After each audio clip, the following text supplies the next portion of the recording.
नागपुर महानगर के माननीय संघचालक श्रीमान राजेश जी लोया, महानगर के सहसंघ चालक श्रीमान श्रीधर जी गाड़गे,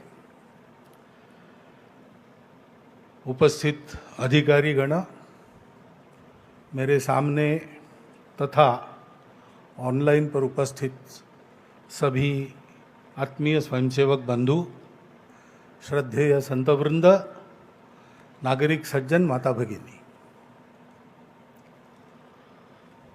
संघ के इतिहास में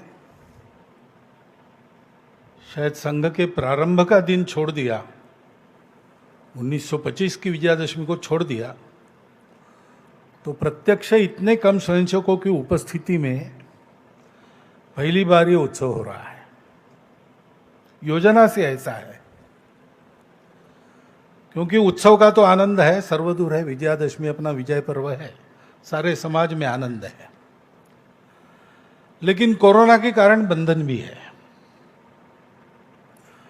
उत्सव का हर्ष मन में रखते समय ही इस पूरे कोरोना की कालावधि में उस बीमारी के कारण अथवा इस विशिष्ट परिस्थिति में अन्य कारणों से भी जो बंधु विदा हो गए दुनिया से, उनके स्मरण का विषाद भी है। और इसलिए एक विचित्र परिस्थिति है, और उसका कारण हम सब जानते हैं, कोरोना की महामारी उसका कारण है। पिछले मार्च महीने के बाद लॉकडाउन शुरू हुआ, उसके बाद बहुत सारे विषय चर्चा में थे दुनिया के, देश के, लेकिन वो सारे दब गए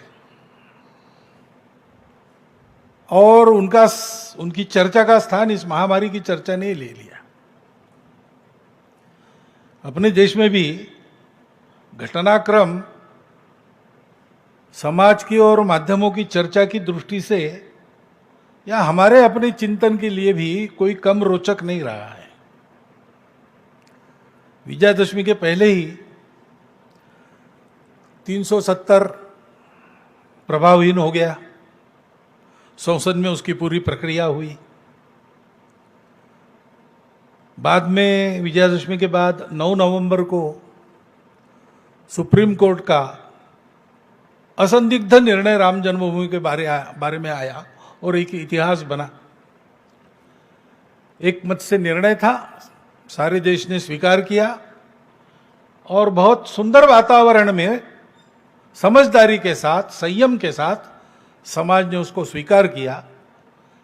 हर्षोल्लास का होने के बाद भी संयम के साथ मनाया और बिल्कुल 5 अगस्त में और राम मंदिर निर्माण के आरंभ का जो पूजन हुआ उसमें भी, और हमने उस वातावरण के पवित्रता को, भव्यता को, उल्लास को भी देखा, साथ साथ इस संयम और समझदारी को भी देखा। बाद में फिर नागरिकता अधिनियम संशोधन कानून, वो संसद की पूरी प्रक्रिया के बाद पास हुआ। अपने पड़ोसी देशों में 2-3 देश ऐसे हैं जहां पर सांप्रदायिक कारणों से उस देश के निवासियों को प्रताड़ित किया जाने का इतिहास है, और उन लोगों को जाने के लिए दूसरी जगह नहीं, वो भारत में आते हैं। तो वहां से विस्थापित, पीड़ित होकर आते हैं, यहां पर वो जल्दी बच जाए, ठीक से बच जाए, इसलिए उस अधिनियम में कुछ संशोधन करने का वो प्रावधान था। जो भारत के नागरिक है उनके लिए उसमें कुछ खतरा नहीं था। बाहर से जो आते हैं भारत में और नागरिक बनने की इच्छा उनकी है, तो उसके लिए भी कानून में पहले से प्रावधान है, ऐसे लोग भी बन सकते हैं। वो पूरी प्रक्रिया करने के बाद, वो प्रक्रिया वैसी की वैसी है, उसमें कोई बदल नहीं है। परंतु अब कानून का विरोध भी करने वाले लोग थे, राजनीति में तो चलता ही है। उन्होंने ऐसा वातावरण बनाया कि इस देश की मुसलमानों की संख्या न बढ़े, इसलिए नियम लाया गया है। तो उसके चलते और उसका अच्छा विरोध शुरू हो गया, प्रदर्शन आदि होने लगे, देश के वातावरण में तनाव आ गया। उसका क्या उपाय करना, इसका सोच विचार पूरा हो, कुछ कृति हो, इसके पहले वो सारा और दब गया कोरोना आने के कारण। मनों में जो सांप्रदायिक आंच थी वो मन के मन में रह गई। उसका उपाय होने के पहले ही कोरोना की परिस्थिति आ गई। ऐसा यानी होती इन विषयों की चर्चा जितनी और उस पर प्रतिक्रियाएं उतनी नहीं हुई सर्वसामान्य व्यक्ति के और माध्यमों की चर्चा में भी, और कोरोना ही छाया रहा। ऐसा सारी दुनिया में ऐसा ही दिखता है। बहुत सारी घटनाएं होती रही है, आज तक होती रही है, लेकिन अधिक चर्चा और ये कोरोना की ही रही है। एक बात हम कह सकते हैं कि सारी परिस्थिति में प्रत्यक्ष कोरोना बीमारी से होने वाला नुकसान भारत में कम है। इसके कारण है कोरोना की ये जो बीमारी है वो कैसे फैलेगी, क्या फैलेगी, इसका अनुमान पहले ही करके हमारे शासन प्रशासन ने बड़े सावधानी से जनता को सचेत किया। सावधानी के लिए नियम लगाए, सावधानी के लिए उपाय भी बताए, और केवल बताए नहीं, उन उपायों का निर्वहन हो, अमल हो, इसकी बहुत तत्परता से योजना की। माध्यमों की भी सहायता इसमें हुई। उन्होंने जो बढ़ा चढ़ाकर वर्णन किया इस सारे परिस्थिति का, तो जनता में एक जरूरत से ज्यादा भय भी आ गया। लेकिन उसका लाभ भी यह हुआ कि इन सब नियमों का पालन करने में जनता अतिरिक्त सावधान रही। ये सारे देश पर संकट है, सारी दुनिया पर संकट है। इसको ध्यान में लेकर सब लोग इसके प्रतिकार में लग गए।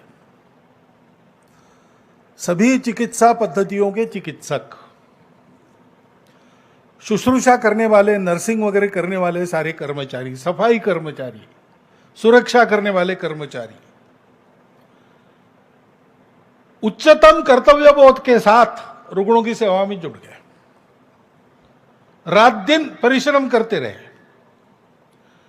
स्वयं को कोरोना वायरस की बाधा होने का खतरा उठाकर करते रहे। अपने घर वालों से महीने महीने दूर रहकर उन्होंने काम किया। नागरिकों ने भी अपने समाज के बंधुओं की सेवा के लिए जो करना था स्वयं स्फूर्ति के साथ, कोई बहुत बड़ा आह्वान वगैरह किसी को नहीं करना पड़ा। सावधानी के तो आह्वान हुए, उसका पालन भी किया लोगों ने, लेकिन सेवा करने के लिए आह्वान नहीं हुआ। जिनको करना था वो लग गए, और जिनको करना था वो लग गए, यानी लगभग सारा समाज अपनी तो चिंता की ही, लेकिन दूसरों की भी चिंता करने में जुट गया। यानी जो पीड़ित लोग थे उन्होंने अपनी पीड़ा को भूलकर दूसरों की सेवा की। इसके भी कई उदाहरण पहली बार सामने आ गए। सहायता लेके जाओ तो उस घर के लोग कहते हैं कि हम और 7 दिन चला ले सकते हैं, हमारे पास वालों के पास अभी कुछ नहीं हो, उनको पहले देखिए। पूजनीय बाला साहब के भाषण में एक बार बात आई थी, सार्वजनिक भाषण में, दाई नीड इज ग्रेटर, ऐसी एक कहानी। वो दाई नीड इज ग्रेटर का उदाहरण हमको इस बार स्वतंत्रता के बाद पहली बार देखने को मिला पूरे समाज के आचरण। गड़बड़ियां करने वाले लोग नहीं थे, ऐसा नहीं। लोगों की कठिनाइयों का फायदा उठाने वाले स्वार्थ साधक लोग नहीं थे, ऐसा नहीं। उसके कारण कठिनाई, नुकसान ये भी हुआ, लेकिन बड़ा चित्र तो शासन, प्रशासन, जनता, इनका परस्पर विश्वास, परस्पर सहयोग, स्वयं स्फूर्ति से मन में सेवा भाव लेकर जो बनता है समाज के लिए वो करना। मातृशक्ति भी लग गई। बिना कहे भोजन पकाकर और पहुंचाने लगी, मास्क बनाकर और मुफ्त में बांटने लगी। ऐसे कई उदाहरण मिलते हैं। हम देखते हैं कि स्वतंत्रता के बाद शायद इस प्रकार का अनुभव विशेषकर अपनी नई पीढ़ी ने ये पहली बार लिया होगा। अपने समाज की एक रसता का, सहज करुणा का, शील प्रवृत्ति का, संकट में परस्पर सहयोग का, इनको सबको सोशल कैपिटल ऐसा अंग्रेजी में कहते हैं। लेकिन हमारे देश में ये हमारा सहज सांस्कृतिक धन है, हमारे परंपरागत कुछ रिवाज है, जीने का तरीका है, हमारी परंपरागत चिकित्सा पद्धतियां है आयुर्वेद जैसी, कुछ आदतें डाली है घरों के संस्कारों में। हर बार हम बाहर से आते, पैर धोकर अंदर जाते, हाथ धोकर किसी वस्तु को हाथ लगाते, ऐसी छोटी छोटी आदतें, ये सारा हमारा सांस्कृतिक संचित जो है उपकारक, वो हमारे परिचय में फिर से एक बार आ गया। हम भूल रहे थे इसको। और वो सब सहजशील है हमारा, करुणा के स्वभाव का, सेवा के स्वभाव का, वो बड़ा वेग से सारे समाज के हृदय से प्रकट हुआ और सारा समाज एक होकर सक्रिय हुआ। इस अनुभूति को हमने शायद पहली बार पाया है। सेवा में रत जिनके नाम सबको मालूम है, जिनके नाम किसी को मालूम नहीं, सेवा कर रहे अभी तक, आगे भी करेंगे, सेवा करते करते बलिदान हो गए, ऐसे सब अपने समाज के बंधु भगिनी, चिकित्सक, सब प्रकार के कर्मचारी, समाज के सभी वर्गों से आने वाले सेवा परायण घटक ये अभिनंदन के पात्र है। और जिन्होंने सेवा करते करते अपना बलिदान दिया, वो सारे हुतात्मा, उनके स्मरण में, उनकी पवित्र स्मृति में हम अपनी हार्दिक श्रद्धांजलि अर्पण करते हैं। परिस्थिति अभी पूरी गई नहीं, चल रही है, लेकिन चरण बदल गया है। महानगर संघ चालक जी के प्रास्ताविक में उल्लेख था, अब लोग जो गए थे वापस आने लगे हैं, रोजगार अपना बंद करके गए थे अपने अपने गांव, वापस आने लगे। बहुत अधिक प्रमाण वापस आने वालों का है, लेकिन आने के बाद उनको वहां रोजगार है ही जो पहला था, ऐसा नहीं है। हो सकता है उनको अपना रोजगार बदलना पड़ेगा, नए रोजगार का प्रशिक्षण लेना पड़ेगा। बहुत सारे वापस हो गए, लेकिन सब वापस नहीं हो गए, इसलिए वहां भी कुछ खाली जगह होगी। वहां पे जो रोजगार है वो रोजगार सिखाने की व्यवस्था चाहिए। जो अपने गांव में ही रहने का निश्चय करके वहीं अभी टिके हैं या आसपास के छोटे शहरों में जाकर रोजगार ढूंढेंगे, उनके लिए भी रोजगार की समस्या है। रोजगार देना, रोजगार का प्रशिक्षण देना और रोजगार का सृजन करना, इस सेवा की आवश्यकता है। इतने दिन शिक्षा बंद रही, विद्यालय बंद रहे, फीस नहीं मिली, तो विद्यालय संचालकों के सामने फीस का पैसा न मिलने से स्कूल चलाने की समस्या है। शिक्षकों को वेतन कहां से देंगे, इसकी समस्या है। शिक्षकों का वेतन बंद रहा तो अब अभी भी पूरा वेतन देने की सबकी स्थिति नहीं है, तो अब घर कैसे चलाएं, इसकी समस्या उनके सामने है। छात्र पढ़ाई में पिछड़ गए, ये एक बात है, और अब फिर से विद्यालयों में जाने लगेंगे तो जिनके रोजगार गए ऐसे अभिभावकों के पास उनकी फीस भरने के लिए पैसा नहीं है, इसलिए उनके शिक्षा की व्यवस्था करना, शिक्षकों के उदर निर्वाह की व्यवस्था करना, विद्यालयों के निर्वहन की व्यवस्था करना, ये एक सेवा का आयाम ध्यान में आता है। और ये सारी परिस्थिति है, धीरे धीरे इसमें से हम बाहर आने वाले हैं। लेकिन तब तक जो तनाव है, उस तनाव के कारण समाज में, परिवारों में अनेक प्रकार की समस्याएं उत्पन्न होती है, निराशा आती है। उसमें से एक तरफ अपराधों में बढ़ोतरी होने की संभावना रहती है, दूसरी तरफ आत्महत्या की ओर व्यक्ति बढ़ते हैं। ये तीनों विकृतियां न आए, कठिनाई में भी, कष्टों को झेलते हुए भी सामाजिक पारिवारिक जीवन स्वस्थ रहे, इस प्रकार का सलाह परामर्श समुपदेशन उसकी आवश्यकता है। स्वयंसेवक तो ये काम कर रहे हैं और करते रहेंगे जब तक आवश्यकता है, तब तक सेवा उनका स्वभाव है। समाज के सभी अन्य लोगों को भी ये ध्यान में रखना पड़ेगा कि लंबे समय तक सेवा करनी पड़ेगी। इस आवश्यकता को समझकर वो अपने प्रयास जारी रखेंगे, ऐसा विश्वास है। अभी तक कोरोना के लड़ते समय समाज ने जो अपना दम दिखाया, ये एक तरह से दम की लड़ाई है, क्योंकि कोरोना के बारे में बहुत जानकारी नहीं है दुनिया में। रूप बदलने वाला विषाणु है, इसकी घटना बदलती है, बहुत शीघ्र फैलता है, बहुत शीघ्र पकड़ता है, लेकिन हानि का प्रमाण कम है। हानि करने की उसकी क्षमता अन्य विषाणुओं के तुलना में कम है।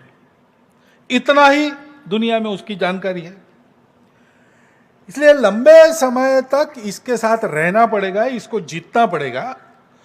तो उस दम को कायम रखते हुए इस दम की लड़ाई में हम कोरोना को पराजित करेंगे, इस संकल्प के साथ वो सेवा जारी रखनी चाहिए।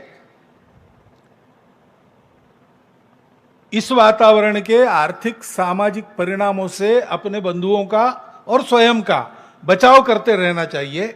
उसके लिए जो जो आवश्यक है वो सब करना चाहिए। कोरोना से डरने की आवश्यकता नहीं है, लेकिन सावधान रहना, दक्षताएं उनका पालन करना, इसकी आवश्यकता है। अब धीरे धीरे जीवन तो रुक नहीं सकता, बंद तो नहीं रह सकता, तो उसका खुलना प्रारंभ हो गया है। व्यवहार, सामाजिक व्यवहार, आर्थिक व्यवहार, ये सब शुरू हो रहे हैं और शुरू होने पड़ेंगे, रुकिए नहीं रह सकते। लेकिन ऐसा जब शुरू होता है तो कोरोना से बचने के सारे नियम अनुशासन और कोरोना से समाज को बचाने के लिए आवश्यक कर्तव्य, सेवा आदि, इसका निर्वाह हमको सतत करना पड़ेगा। ये दायित्व हम सभी का है। ये जो नया रूप समाज का हमने देखा, एकजुट खड़ा होकर, और जितना बड़ा संकट है उससे बड़ा रूप धारण किया समाज की सेवा ने, उसको जब हम देखते हैं तो कई और बातें ध्यान में आती हैं। अंतर्मुख होकर विचार हुआ, केवल अपने समाज में नहीं, सारे विश्व में ही ऐसा हुआ। सिंहावलोकन, आत्मावलोकन करने लगे लोग, और इसलिए एक शब्द बार बार सुनाई देता है आजकल, न्यू नॉर्मल, ऐसा कहते हैं। यानी क्या? किस परिस्थिति ने हमको कुछ अनुभव दिया।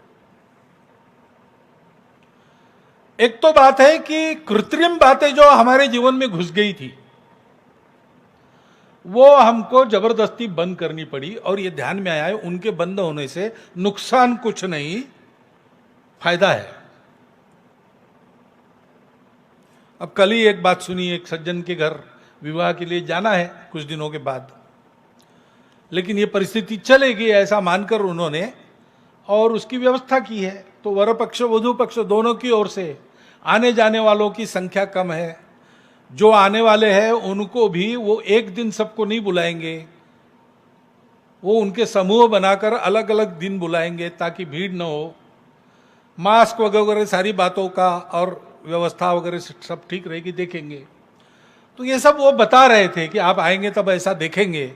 और उन्होंने कहा ये सब हुआ तो सारी फिजूल खर्ची हमारी टल गई, और हम दोनों तरफ के, यानी वधू पक्ष और वधू पक्ष, वर पक्ष और वधू पक्ष दोनों को, और 3-4 लाख रुपए खर्चे की बचत हो गई। तो ऐसी बातें तो हमारे ध्यान में आई। हम जिन बातों के बिना रह नहीं सकते थे, ऐसा हमको लगता था, उन बातों को छोड़कर हम रहे। आवश्यक क्या है, अनावश्यक क्या है, इसका आईना हमारे सामने खड़ा हो गया। नित्य क्या है, अनित्य क्या है, कृत्रिम क्या है, वास्तविक क्या है।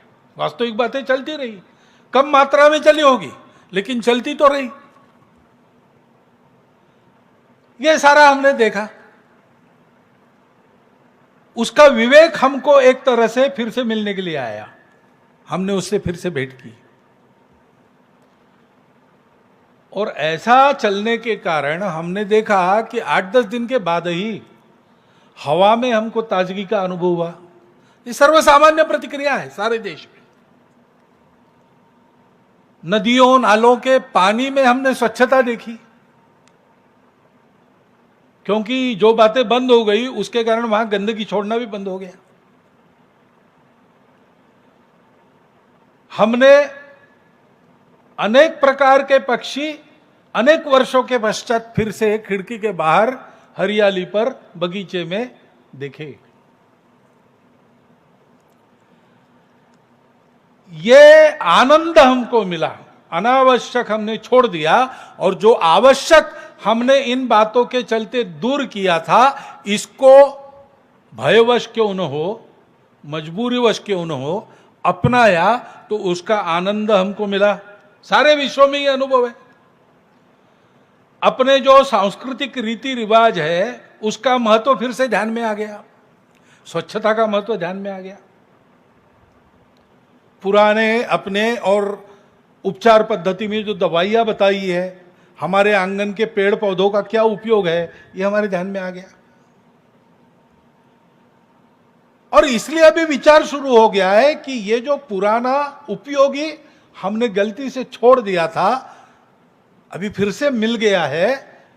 देश काल सुसंगत रूप में उसका आचरण फिर से कैसा करे, उन बातों का महत्व, उन बातों की शाश्वतता हमारे ध्यान में आई है। हमारे सांस्कृतिक मूल्यों पर वापस आकर आचरण करना कितना उपयोगी है, यह हमारे ध्यान में आ गया है। कुटुंब व्यवस्था की महत्ता, पर्यावरण के साथ मित्र बनकर जीने का महत्व, ये दिखता है पूरे विश्व में। सोचने की दिशा में परिवर्तन आया है।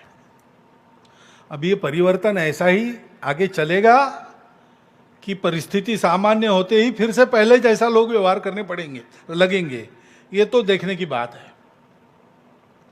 लेकिन एक बार तो कोरोना की मार ने ऐसी कुछ सार्थक बातों की तरफ हमारा ध्यान खींचा है।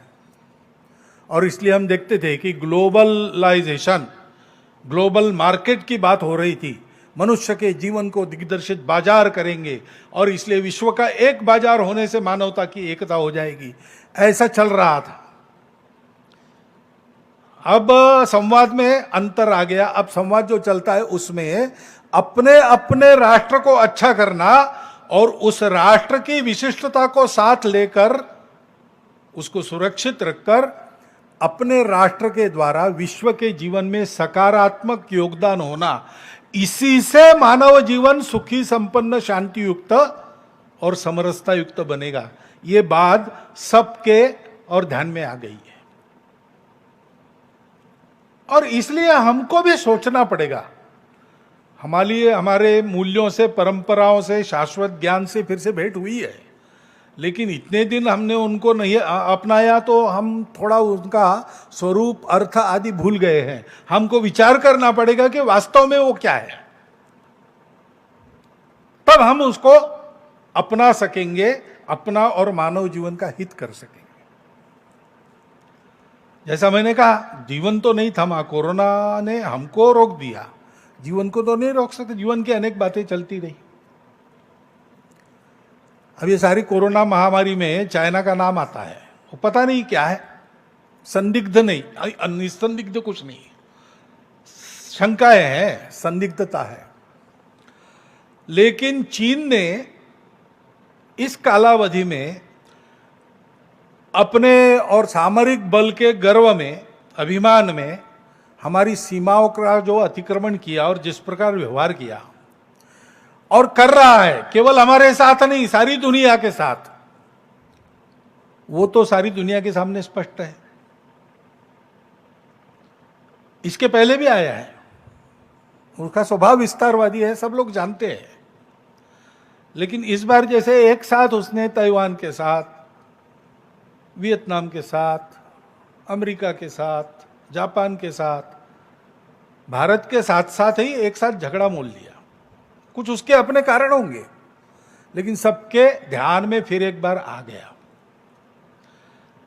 लेकिन और एक अंतर ऐसा है कि इस बार भारत ने उसकी जो प्रतिक्रिया दी, उसके कारण वो सहम गया, धक्का मिला उसको एक, क्योंकि भारत तन के खड़ा हो गया। भारत की सेना ने अपने वीरता का परिचय दिया, भारत के नागरिकों ने अपने देशभक्ति का परिचय दिया। सामरिक और आर्थिक दोनों दृष्टि से वो ठिठक जाए इतना धक्का तो उसको मिला है। और उसके चलते दुनिया के बाकी देशों ने भी चीन को अब डांटना शुरू किया है, खड़ा होना उसके सामने शुरू किया है। और इसलिए हमको अधिक सजग रहने की आवश्यकता है, क्योंकि ये जो नहीं सोची थी उसने ऐसी परिस्थिति उसके सामने खड़ी हो गई, उसकी प्रतिक्रिया में वो क्या करेगा पता नहीं। और इसलिए इसका उपाय क्या है? सतत सावधानी, सजगता और तैयारी। सामरिक तैयारी में, आर्थिक अपनी स्थिति में, अंतर्राष्ट्रीय राजनय में, अपने संबंधों में और पड़ोसी देशों के साथ अपने संबंधों में हमको चाइना से शक्ति में, व्याप्ति में बड़ा होना पड़ेगा। दूसरा उपाय नहीं है, हमको ये करते रहना पड़ेगा। ऐसा करेंगे तो हम चाइना को रोक सकते हैं। पड़ोसी देश ब्रह्मदेश है, श्रीलंका है, बांग्लादेश है, नेपाल है, ये केवल हमारे पड़ोसी थोड़े हैं, ये तो हजारों वर्षों के साथ हमसे संबंधित, लगभग हमारी प्रकृति वाले, हमारे स्वभाव वाले देश हैं। तो इनके साथ जल्दी हमको जोड़ लेना चाहिए। मतांतर तो होते ही है, मतभेद होते हैं, विवाद के विषय भी होते हैं। सीमाएं जब लगती है तो विवाद होते ही है, घर एक दूसरे को लगता है तो कुछ तो विवाद छोटा बहुत रहता ही है। इन सारी समस्याओं से मनमुटाव न होने देते हुए हमको इनको दूर करने का प्रयास अधिक गति से करना पड़ेगा, क्योंकि हम तो सबसे मित्रता करने वाले हैं। हमारा स्वभाव किसी से लड़ने का नहीं है, लेकिन हम मित्रता करने वाले हैं, इसका मतलब हम दुर्बल नहीं है। हमारी मित्रता की वृत्ति को दुर्बलता समझकर, और जो लोग ऐसा सोचते हैं कि हम चाहे जैसे झुका सकते हैं इनको, हम चाहे जैसे इनको मोड़ सकते हैं, उनकी गलतफहमी कम से कम अब तो दूर हो गई होगी। हमारी सेना की देशभक्ति, वीरता, हमारे शासनकर्ताओं की आज की स्वाभिमानी नीति और भारत के लोगों का ऐसे प्रसंगों में एकजुट खड़ा होकर नीति धैर्य के साथ आने वाली परिस्थिति का मुकाबला करना, चीन को यह पहली बार अनुभव मिला होगा, उससे उसने समझ जाना चाहिए। ऐसा मानस जो मन में रखते उनको सबको समझना चाहिए कि इतने कच्चे हम नहीं है। ऐसी कोई भी परिस्थिति आएगी तो हम लोगों की सजगता, तैयारी और दृढ़ता किसी प्रकार कम नहीं पड़ेगी। सारे राष्ट्र में आज यह आत्मविश्वास की हवा चल रही है। हमको उस सजगता को, उस सावधानी को, उस एकता को बनाए रखना पड़ेगा और अपनी तैयारी को बढ़ाते रहना पड़ेगा, क्योंकि केवल एक चीनी ही नहीं है जिसके कारण ऐसा विचार करना है। अपनी सीमाओं की बाह्य सुरक्षा जितनी महत्वपूर्ण है, उसी दृष्टि से, देश की सुरक्षा की दृष्टि से ही अंतर्गत सुरक्षा भी इतनी महत्वपूर्ण है। पिछले साल भर में जो हुआ उसको जरा विश्लेषक नजर से आप देखिए तो आपके समझ में आएगा। समाज की सावधानी, शासन प्रशासन की तत्परता कितनी महत्वपूर्ण है, ये सब ध्यान में आता है। अपने यहां प्रजातंत्र है, इसलिए अनेक दल है। दल है तो विरोध है। सत्ता में जो है वो सत्ता से बाहर हो और हमको वो सत्ता मिले, ऐसी महत्वाकांक्षा रखना ये प्रजातंत्र की एक विशेषता है। यानी वो चलता है प्रजातंत्र में, उसमें कोई दिक्कत नहीं है। सत्ता का खेल है, तो सत्ता के बाहर है वो प्रयास करते हैं कि अभी नहीं तो कम से कम अगले चुनाव में तख्ता बदल जाए और हम बैठे जहां वो बैठे। उसके लिए चाले चलते हैं, चलता है। परंतु इसमें भी एक विवेक है ना। हम एक देश के लोग हैं, हमारी आपस में स्पर्धा हो सकती है, हमारा आपस में युद्ध नहीं हो सकता। चुनाव ये कोई दुश्मनों की लड़ाई नहीं है, चुनाव एक स्पर्धा है। स्पर्धा स्वस्थ होनी चाहिए, स्वस्थ हो, स्वस्थता पूर्वक चले, उसमें दिक्कत नहीं। लेकिन अगर हमारे इन दांव पेचों के कारण समाज में विभाजन पैदा होता है, दूरियां बढ़ती है, समाज के दो वर्गों में कटुता पैदा होती है, तो ये ठीक नहीं है, ये राजनीति नहीं है। और ऐसी परिस्थितियों का लाभ लेकर भारत को दुर्बल बनाने के लिए, खंडित रखने के लिए, भारत के समाज को विभाजित, मनमुटाव भरा, भेदों से जर्जर समाज बनाने के लिए उत्सुक ऐसी शक्तियां है, दुनिया में भी है, भारत में भी है, भारत में उनके हस्तक भी है। अपनी विविधताओं को वो भेद बताते हैं और आपस में झगड़ा लगाते हैं। और ऐसी जो घटनाएं होती है उससे, उसलिए ये घटना हो ही नहीं। समाज में अत्याचार क्यों हो, विषमता का व्यवहार क्यों हो, ये होना ही नहीं चाहिए। इतना बड़ा समाज, इतना बड़ा देश है, एक आध बार हो भी गया तो भी शासन को तुरंत तत्परता पूर्वक दौड़कर अपराधियों को पकड़ लेना चाहिए, उनको कड़ी से कड़ी सजा शीघ्र होनी चाहिए। समाज का इसमें सहयोग होना चाहिए। हम लोगों की कृति, समाज की कृति इन घटनाओं की प्रतिक्रिया देते समय राष्ट्रीय एकात्मता का ध्यान व सम्मान रखकर समाज में विद्यमान सभी पंथ, प्रांत, जाति, भाषा आदि विविधताओं का सम्मान रखते हुए उस संविधान कानून की मर्यादा के अंदर ही अभिव्यक्त हो, यह अत्यंत आवश्यक है। अपने देश में ऐसे लोग हैं जो स्वांग रचते हैं, जिनकी निष्ठा इन बातों पर बिल्कुल नहीं है। वो संविधान के विरुद्ध कानून को ताक पर रखकर हिंसा करते हुए नजर आते हैं, भारत तेरे टुकड़े हो ऐसी घोषणा करते हैं, नजर आते हैं। लेकिन वो ऐसे प्रसंगों में अपने आप को संविधान, धर्मनिरपेक्षता आदि आदि के बड़े रखवाले बताकर और ये समाज को तोड़ने की कार्रवाई करते रहते हैं, समाज को उल्टी पट्टी पढ़ाते हैं। अपने देश का संविधान प्रदत्त करते समय डॉक्टर बाबा साहब आम्बेडकर के जो दो भाषण हुए, उसमें उन्होंने जिन तरीकों को ग्रामर ऑफ अनार्की कहा है, अराजकता का व्याकरण कहा है, ऐसी बातें सिखाने वाले ये लोग हैं। और ये लोग देश और समाज को तोड़कर दुर्बल रखने का उद्योग करते हैं, उनके अपने निहित स्वार्थों के लिए। उनसे बचना समाज को सीखना पड़ेगा। वो भ्रम फैलाते,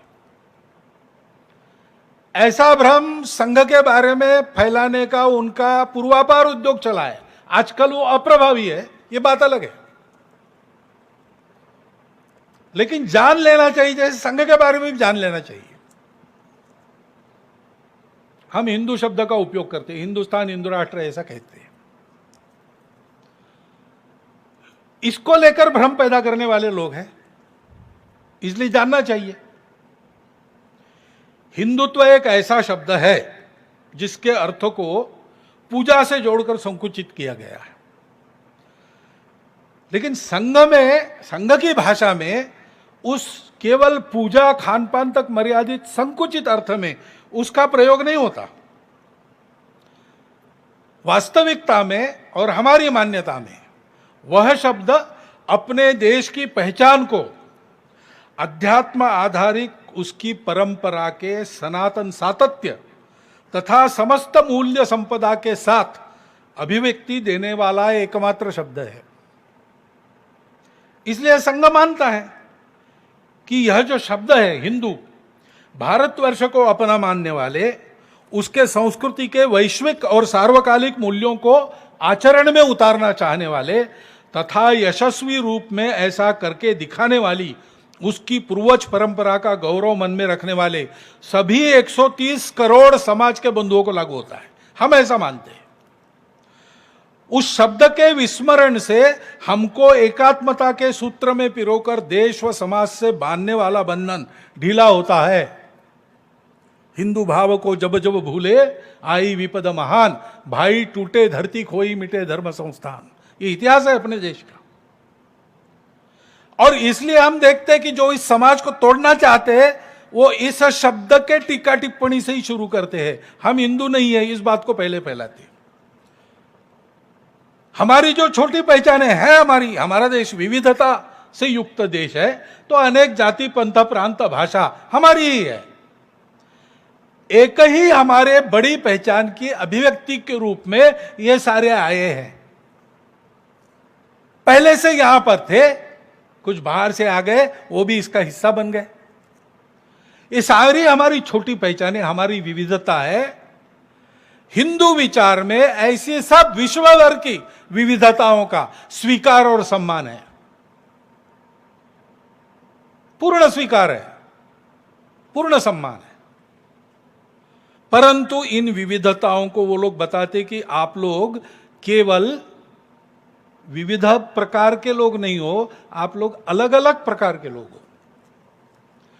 डाइवर्सिटी को वो सेपरेटनेस बताते हैं, क्योंकि बीइंग डिफरेंट का अधिकार उनके पास नहीं है।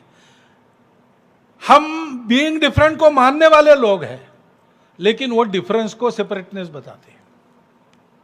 हाथ की उंगलियां अलग होती है, एक उंगली दूसरी जैसी नहीं होती, हाथ पैर जैसा नहीं होता, चेहरा पीठ जैसा नहीं होता, लेकिन एक ही शरीर का अंग है। इस अलग अलग रूप को वो लोग अलगाव का मूल बनाते हैं, उल्टी पट्टी पढ़ाकर। और समाज में झगड़ा उत्पन्न करते हैं। वास्तविक में हम देखते हैं कि हिंदू ये किसी पंथ संप्रदाय का नाम नहीं है, किसी एक प्रांत का उपजाया अपना शब्द नहीं है, किसी एक जाति की बपौती नहीं है, किसी एक भाषा का पुरस्कार करने वाला शब्द नहीं है। यह इन सब विशिष्ट पहचानों को कायम स्वीकृत व सम्मानित रखते हुए भारत भक्ति के तथा मनुष्यता की संस्कृति के विशाल प्रांगण में सबको बसाने वाला, सबको जोड़ने वाला शब्द है। इस शब्द पर किसी को आपत्ति हो सकती है। आशय अगर समान है मन में, तो दूसरे शब्द का उपयोग करने पर हमको कोई आपत्ति नहीं। परंतु इस देश के एकात्मता के व सुरक्षा के हित में इस हिंदू शब्द को आग्रह पूर्वक अपनाकर उसके स्थानीय से लेकर तो वैश्विक तक, हिंदू शब्द अपना स्थानीय शब्द भी है, वो हम सबको, भारत के लोगों को लागू होता है, लेकिन हिंदू शब्द ऐसा है जिसमें विश्व मानवता का भी अंतर्भाव हो सकता है। और इसलिए इन सब अर्थों को मन में, कल्पना में रखकर संघ चलता है। और इसलिए जब हम कहते हैं कि हिंदुस्तान हिंदू राष्ट्र है, तो इसके पीछे हमारी कोई राजनीतिक संकल्पना नहीं है, सत्ता केंद्रित संकल्पना नहीं है कि केवल हिंदू जो अपने आप को कहता है या दुनिया जिसको हिंदू मानती है उसी का रहेगा, बाकी सब बाहर, ऐसा नहीं है।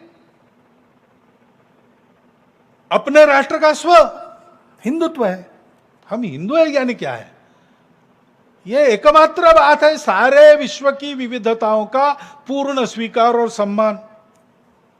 समस्त राष्ट्र जीवन के सामाजिक सांस्कृतिक इसके लिए उसके समस्त क्रियाकलापों को दिग्दर्शित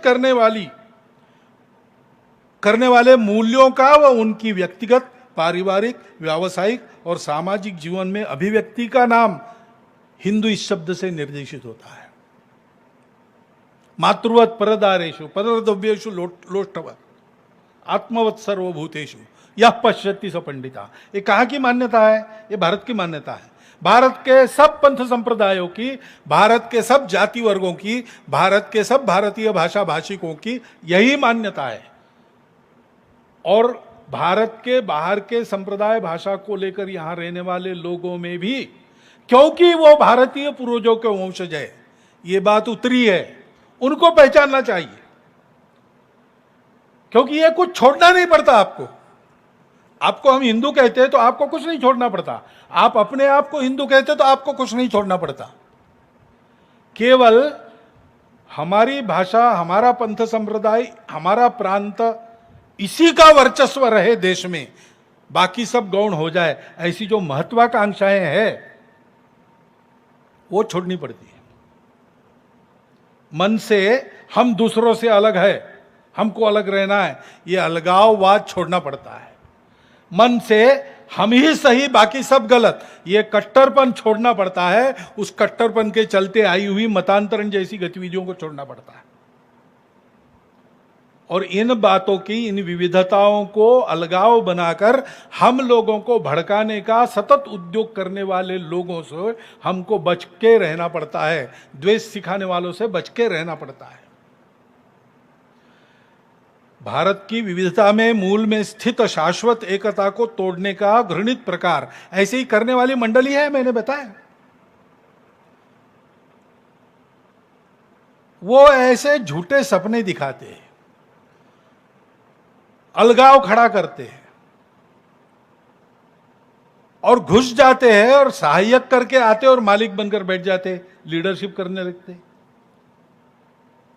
भारत तेरी टुकड़े टुकड़े गैंग जिसको कहा जाता है आजकल, ऐसे लोग दिखते हैं ना। एक अजीब बात भारत में चली है कुछ वर्षों से, राजनीतिक स्वार्थ, कट्टरपन व अलगाव की भावना, भारत के प्रति शत्रुता व जागतिक वर्चस्व की महत्वाकांक्षा, इनका एक अजीब सम्मिश्रण भारत की राष्ट्रीय एकात्मता के विरुद्ध काम कर रहा है। उसको पहचानना चाहिए, धैर्य से रहना है, इनके भड़काने वालों की बातों में आना नहीं है। संविधान व कानून का पालन करते हुए अहिंसक तरीके से वो जोड़ने के ही एकमात्र उद्देश्य से हम सबको कार्यरत रहना पड़ेगा।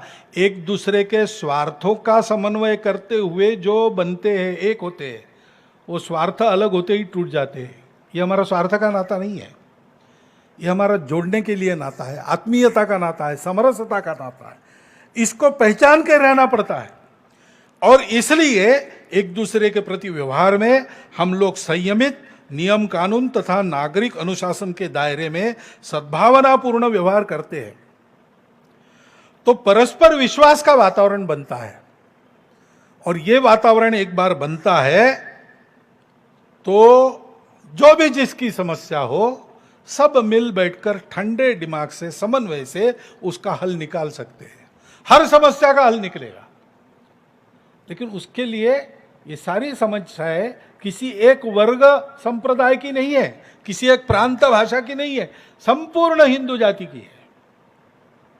वैसे सारा समाज मिलकर आपस के सौहार्द के आधार पर, आत्मीयता, समरसता के आधार पर, अपनेपन के आधार पर जब विचार करता है तब हर समस्या का हल निकलता है।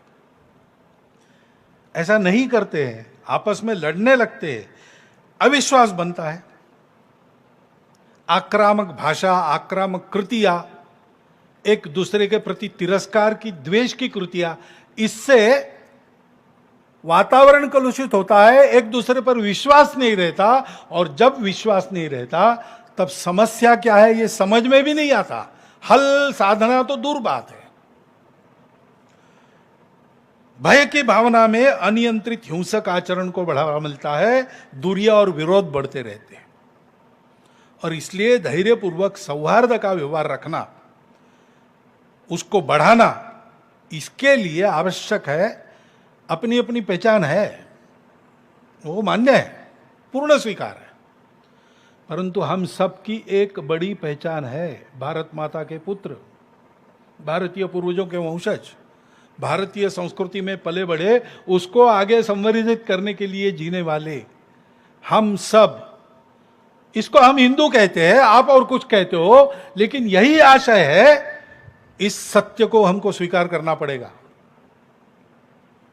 हमारे कोई अलग महत्वाकांक्षा नहीं, हमको हावी होना नहीं है, हमको साथ रहना है, साथ चलना है।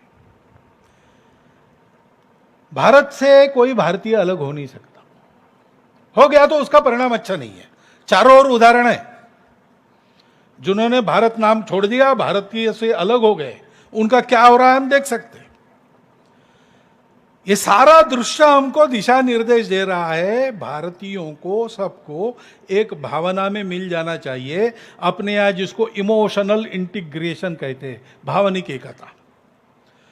उस भावनिक एकता और भारत में सभी विविधताओं का स्वीकार, सम्मान, इसकी जो भावना है, उसके मूल में क्या है? उसके मूल में ये हिंदू संस्कृति है, उसके मूल में हिंदू परंपरा है, यहाँ का हिंदू समाज है, उसकी प्रवृत्ति स्वीकार की है, उसकी सहिष्णु आचरण पद्धति है, और वो सबका सम्मान आदर करना चाहता है। इसलिए ये सब चलता है। संघ में हिंदू हिंदू बहुत बार चलता है। फिर से मैंने चर्चा की, इसलिए की कि इससे संबंधित बाकी शब्द है। स्वदेशी, आजकल अब ये कोरोना की परिस्थिति में स्वदेशी का महत्व सबके ध्यान में आ गया। तो स्वदेशी में स्व क्या है? देशी तो नीति है, लेकिन उस नीति के मूल में जो स्व क्या है? वो स्व यही हिंदुत्व है। स्वामी विवेकानंद ने शिकागो में जाकर और संपूर्ण विश्व को बंधुभाव और स्वीकार्यता की नजर से देखकर, एक कुटुंब के रूप में मानकर और सहिष्णुता की घोषणा की, संकुचित मतभेदों की मृत्यु घंटा, ऐसा अपने भाषण में कहा। वो जो विवेकानंद ने वर्णन किया है उनके उस 3 मिनट के भाषण में, वही यही हिंदुत्व है, वही हमारा स्व है। श्री रविंद्रनाथ ठाकुर महाकवि, उन्होंने स्वदेशी समाज ऐसा एक लिखा है। उस स्वदेशी समाज में भारत के नवोत्थान की कल्पना उन्होंने जिस आधार पर की, उसको बिल्कुल साफ साफ हिंदू शब्द का उपयोग करते हुए उन्हें रखा है, वही है। योगी अरविंद ने उत्तर पारा में कहा था, वही यह हिंदू है। 1857 के बाद खूब विचार मंथन करके अपने देश को स्वतंत्र करने के लिए, विकसित करने के लिए, आधुनिक रूप में सजाने के लिए जो आत्ममंथन चला, सक्रियता चली लोगों की, उनका चिंतन हुआ, उस सारे चिंतन का सार अपने संविधान के प्रस्तावना में है। वही हमारी आत्मा है, वही हिंदुत्व है। उसमें भी इसी की घोषणा होती है। उसके आधार पर देश के बौद्धिक विचार मंथन की दिशा होनी चाहिए।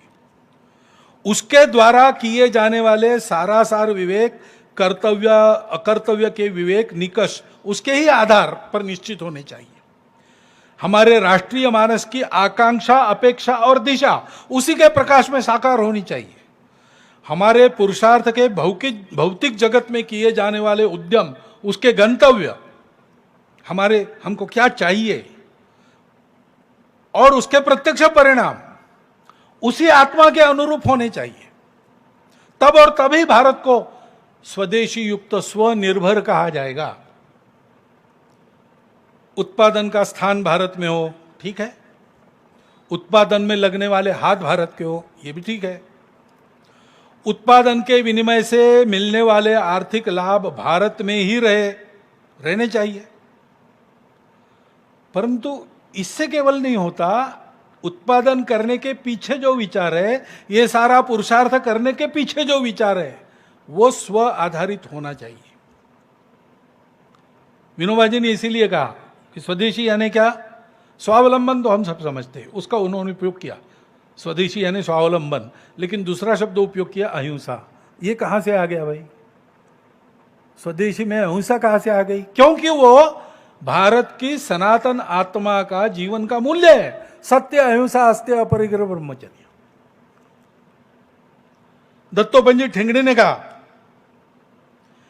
कि स्वदेशी केवल सामान और सेवा तक सीमित नहीं है, उसका अर्थ राष्ट्रीय आत्मनिर्भरता हम समझ सकते हैं, राष्ट्रीय संप्रभुता ये भी हम समझते हैं, लेकिन आगे उन्होंने बात कही बराबरी के आधार पर अंतरराष्ट्रीय सहयोग की स्थिति। अंतरराष्ट्रीय व्यापार में लेन देन को उन्होंने ना नहीं कहा है।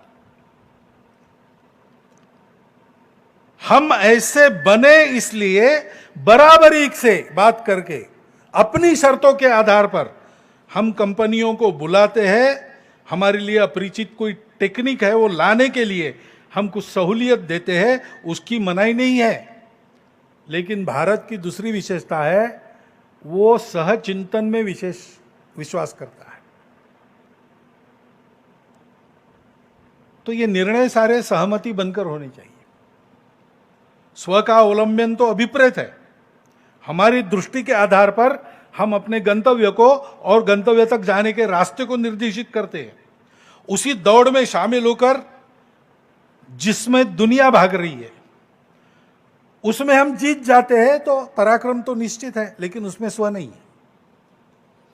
यानी इतनी सारी चीनी मिलें अपनी चलती है तो बहुत सारा अल्कोहल बना के हम शराब के नंबर 1 एक्सपोर्टर बन गए तो एक्सपोर्ट का लाभ तो हमको मिलेगा और नंबर 1 तो हम हो जाएंगे। लेकिन शराब बनाना अपने मूल्य पद्धति में बैठता है क्या? शराबबंदी का कानून वापस लेने की कुछ बातें हो रही है ऐसा मैंने सुना, पता नहीं भारत का आदमी क्या विचार करेगा। शुक्राचार्य की कथा है, कृष्ण के वंश का विनाश उस व्यसन के कारण हुआ है, और वर्तमान में साक्ष्य परिवार कैसे उद्ध्वस्त होते हैं।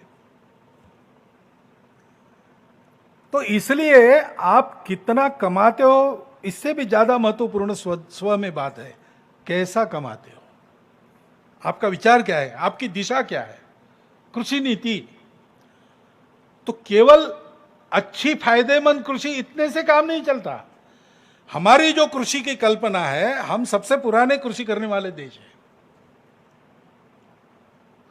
तो कृषि हमारा धर्म है। हमारा किसान स्वतंत्र रहता है अपने बीज बनाने के लिए, वो कृषि करता है, अपनी कृषि करता है, उसके मामले में वो आत्मनिर्भर रहता है, उसको किसी के पास जाना नहीं पड़ता, कर्जा नहीं लेना पड़ता। सोसाइटी के कर्जे में डूबकर आत्महत्या करने की बारी उसकी आती नहीं, क्योंकि अपना बीज वो घर में बना सकता है। खाद, कीटकनाशक, दवाइयां वगैरह सब उसके घर में वो बना सकता है, अपने को जितनी चाहिए, और आवश्यकता है तो दूसरों को दे भी सकता है। ऐसी नीति चाहिए। अपने माल का भंडारण वो कर सकता है, अपने माल का संस्करण, वैल्यू एडिशन वगैरह वो कर सकता है। ऐसी व्यवस्था करने वाली नीति स्वदेशी होगी। हमारी इतनी पुरानी कृषि है तो उसमें काल सुसंगत अनुभव सिद्ध ज्ञान हमारे पास है। 8000 केवल चावल की प्रजातियां अपने पास थी, बहुत से चोर के ले गए, चुरा के पश्चिम के लोग, अभी शायद 3,500-4 हजार बची है। लेकिन ये प्रजातियां हमारे किसान ने कहाँ तैयार की? हमारे पास प्रयोगशाला और शास्त्रज्ञ नहीं थे, हमारा किसान ही शास्त्रज्ञ था, उसका खेत ही प्रयोगशाला थी, इतना उसको प्रबुद्ध बनाया था हमने। उस ज्ञान के आधार पर हमारे पास जो पुराना है, जो आज उपयोगी है, जैविक खेती, ये हमारी परंपरा है, उसकी आज सारी दुनिया को आस है। हमारे किसान को फिर से हमने बुला दिया, उसको स्वतंत्रता के बाद योजना पूर्वक हमको फिर से सिखाना चाहिए। आधुनिक ज्ञान विज्ञान की अच्छी तकनीकी जो काल सुसंगत है हमारे देश काल परिस्थिति में, जो उपयोगी है विश्व के लिए भी और हमारे लिए भी, ऐसी तकनीकी भी उनको सिखानी चाहिए। कारपोरेट जगत बहुत चंगुल चलता है, उसके लिए वैज्ञानिक प्रयोग भी करवाता है और उसके निरीक्षण को अपने पक्ष में प्रस्तुत करता है। वास्तव में वैसा नहीं होता।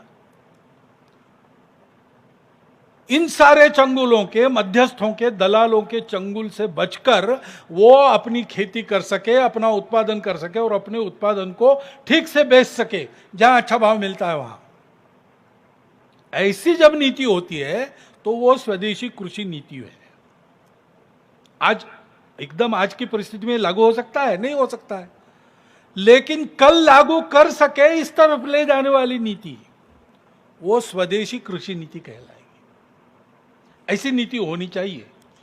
और हम देखते हैं आजकल कि अर्थ, कृषि, श्रम, उद्योग तथा शिक्षा नीति में स्व को लाने की इच्छा रखकर कुछ आशा जगाने वाले कदम अवश्य उठाए गए हैं। व्यापक संवाद के आधार पर एक नई शिक्षा नीति घोषित हुई। संपूर्ण शिक्षा जगत ने उसका स्वागत किया, हम भी उसका स्वागत करते हैं। वोकल फॉर लोकल की घोषणा है, हम उसका स्वागत करते हैं, क्योंकि स्वदेशी की संभावना से भरा हुआ एक अत्यंत अर्थपूर्ण उत्तम प्रारंभ है।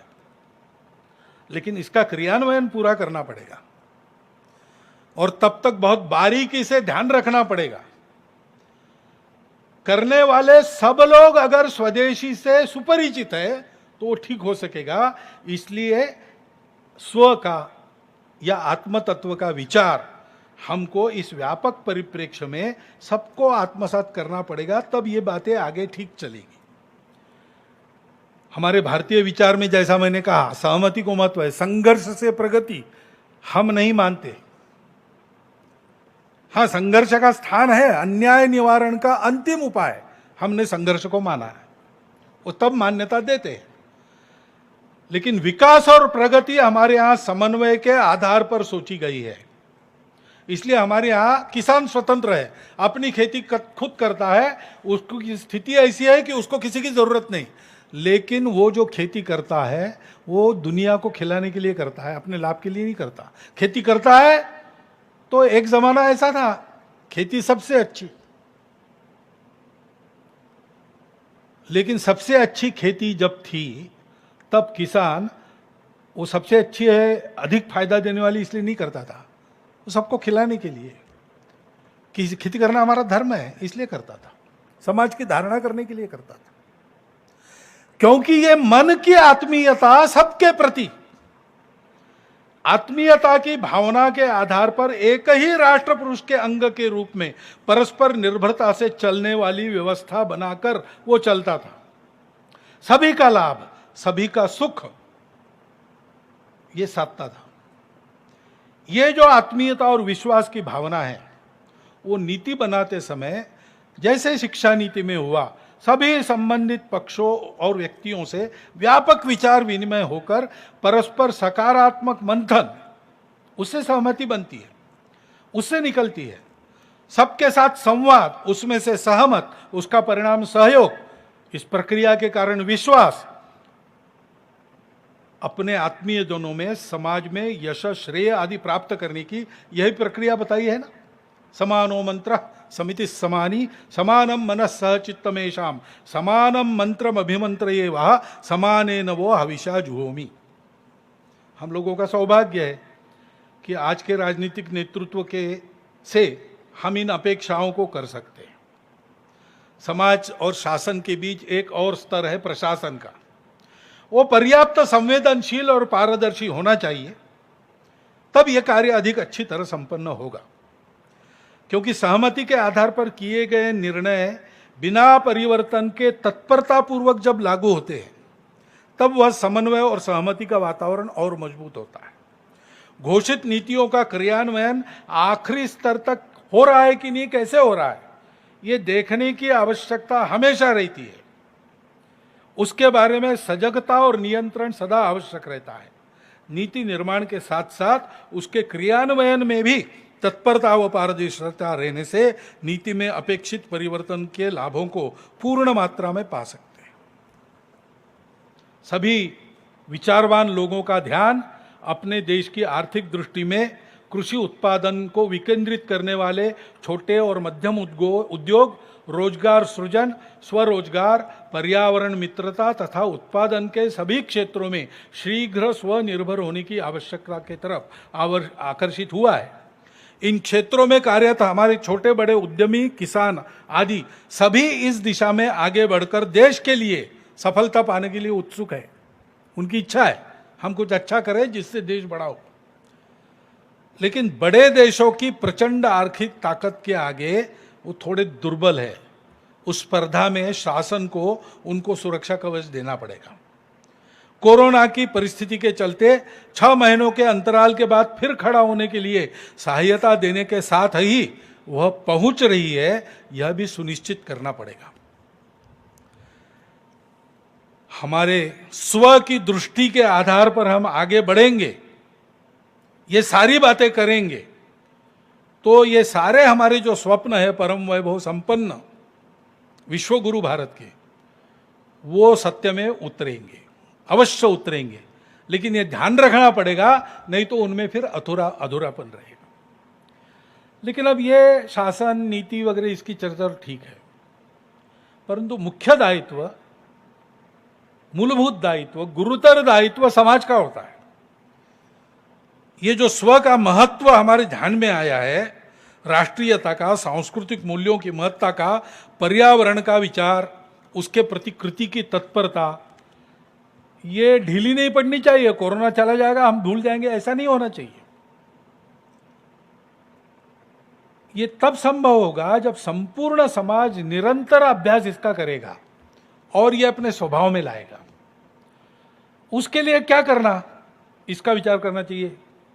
अभी गीत में आपने सुना, छोटी छोटी कृतियों से बड़ी बातें। हम अपने छोटे छोटे आचरण की बातों में परिवर्तन लाने का क्रम बनाते हैं।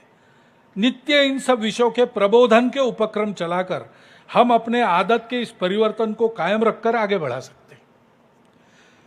प्रत्येक परिवार, कुटुंब इसकी इकाई बन सकता है। हमको अब कुटुंब प्रबोधन पर सबको ध्यान, अपने कुटुंब के प्रबोधन पर ध्यान देना चाहिए, और जिनको बनता है वो और कुटुंबों को भी इसमें शामिल करें। लेकिन अपने कुटुंब से प्रारंभ करना, जैसा मैंने पहले भी कहा था एक बार, कि एक दिन आनंद के साथ घर में आकर श्रद्धा के अनुसार भजन और इच्छा के अनुसार भोजन आनंद से करना, सब ने एकत्र आकर, जितने भी वहां परिवार के लोग रहते हैं, और उसके बाद बैठकर 2-3 घंटा गपशप करना, चर्चा करना। उस चर्चा में से जो फलित निकलता है, कुछ करने की बातें निकलती है, उनको अगले हफ्ते तक लागू करना। अगले हफ्ते में और चर्चा और संकल्प। ऐसा आगे बढ़ते हैं तो ये बातें लागू होती, क्योंकि बातें तो हैं पुराने समय से चलती आ रही, कुछ बातें तो प्रयोग से हमको ध्यान में आई, उपकारक है, लेकिन सभी बातें ऐसी होंगी ऐसा नहीं। और बिना परीक्षा के कुछ भी स्वीकार नहीं करना। कोई बात नहीं है इसलिए भी अच्छी नहीं है, और पुरानी है इसलिए भी अच्छी नहीं है। बात का उपकारक होना, उपयुक्त होना नएपन पुरानेपन पर निर्भर नहीं करता। और इसलिए कहते हैं संतः परीक्षान्यतरत भजन्ते मूढ़ पर प्रत्ययनीय बुद्धि। परीक्षा करके बातों का स्वीकार होना चाहिए। अगर परीक्षा करनी है तो परिवार में उसकी अनौपचारिक चर्चा होनी आवश्यक है, क्योंकि चर्चा से ही बातें सब पहलुओं के ध्यान में आती है। निर्णय देंगे तो हो सकता है गलती हो जाए, लेकिन सब लोग मिलकर पूरी उसकी छानबीन करते हैं, सब दृष्टियों से देखते हैं, और उसके बाद अगर स्वीकार करते हैं तो गलत होने की संभावना बिल्कुल नहीं रहती। और नई पीढ़ी को चर्चा करके अगर आप बताएंगे तो मन से स्वीकार करेंगे। आदेश देंगे तो जब तक मजबूरी है तब तक करती रहेगी।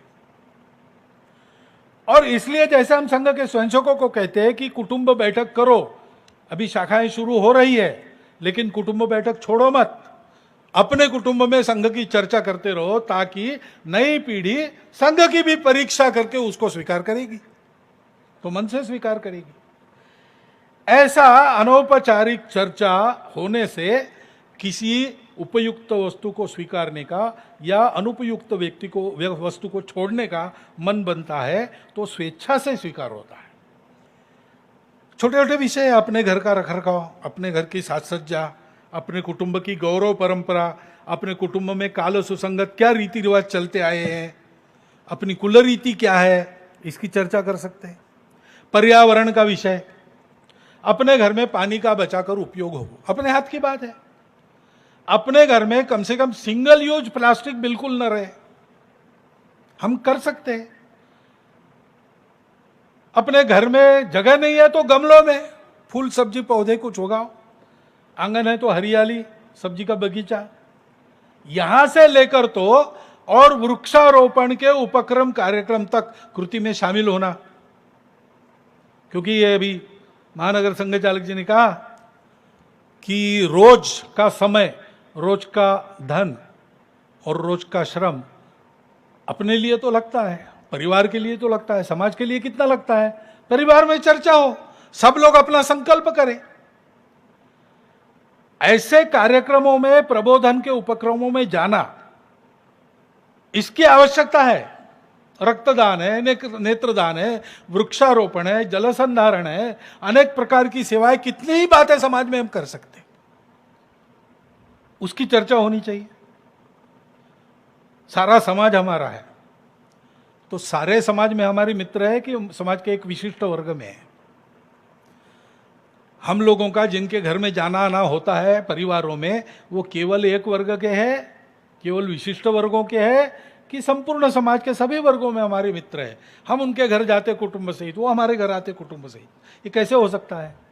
सामाजिक समरसता के प्रारंभ की दृष्टि से सबसे महत्वपूर्ण बात है, भाषण बहुत होते हैं, छोटी कृतियों से प्रारंभ करके परिवर्तन आता है। उस परिवर्तन को लाने के लिए ऐसा योगदान अपना कुटुंब दे सकता है।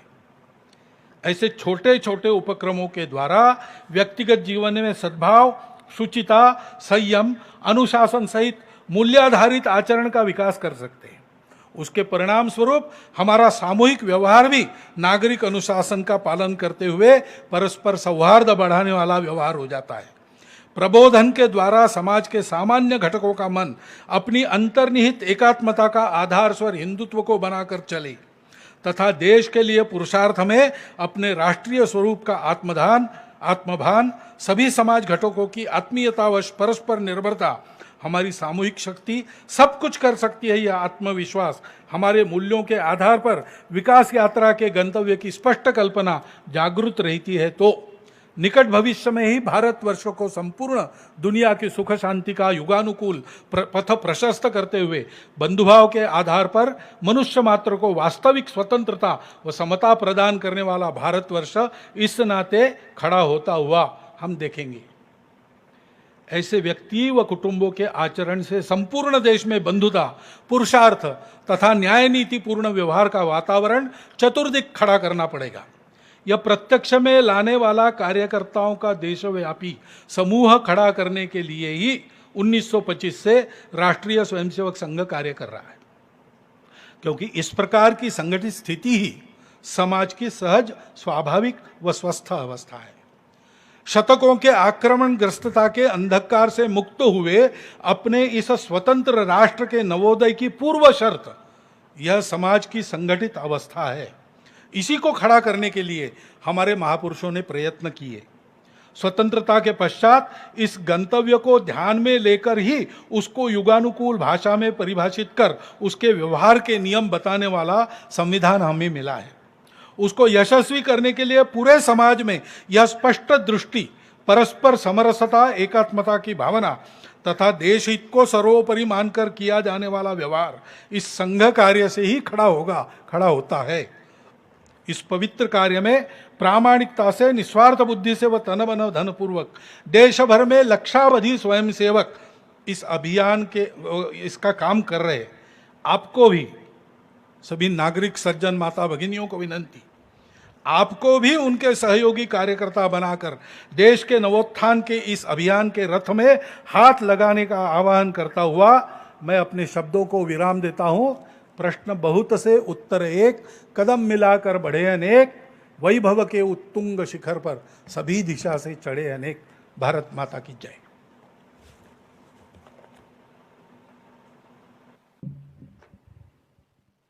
सावधान उत्तिष्ठ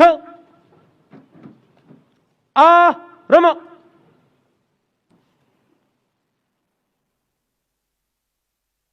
संघ दक्ष ध्वज प्रणाम 1 2 3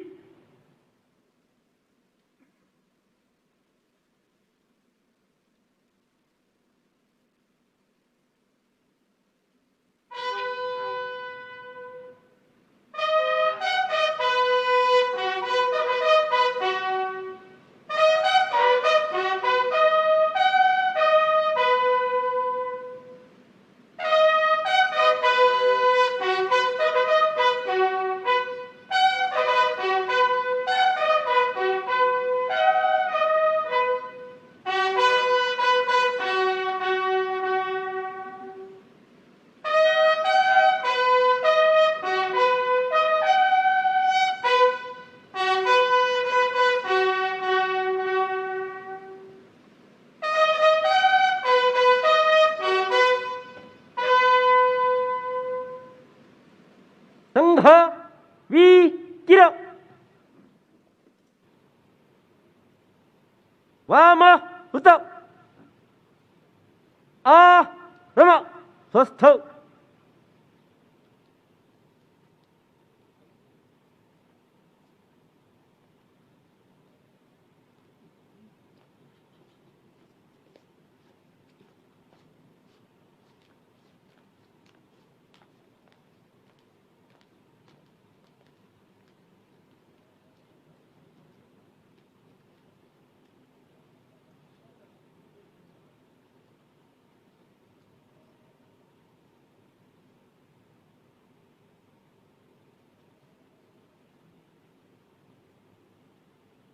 संघ दक्ष विश्रम